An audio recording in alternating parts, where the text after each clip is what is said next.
You speak the gospel into a culture or into a person's life. The gospel always has two moves. There's the bad news and the good news. The bad news is you're trying to save yourself in some way, and you can't. And the good news is you can be saved through Christ and Christ alone. But it depends on what people think the meaning in life is. I mean, every culture is different. So you speak the gospel. Those two moves look differently depending on the culture. So, for example, the average person today, especially younger people, they do not say the meaning of life is to be a good person according to somebody else's definition. Now, what they say is the meaning of life is to be free to be myself. The meaning of life is to be free to be myself. Well, then what's the gospel look like there? Well, first of all, you say, okay, the meaning of life is to be free, right, but you're not. And why aren't you free?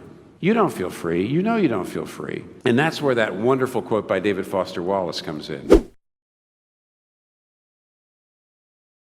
What David Foster Wallace says is everybody's got to live for something. You might live for money and things, and then you'll never feel you have enough. You might live for beauty and sexual allure, and you will always feel ugly. You might live for power, and you always feel weak and afraid, and you will always need more and more power. You might worship your intellect, being seen as smart, and you will always end up feeling stupid. Whatever you live for is like your God, and whatever that is will drive you into the ground. It always will.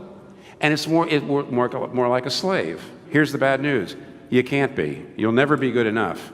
But in Jesus Christ, you can be saved because you can be forgiven, and you can be good in Him.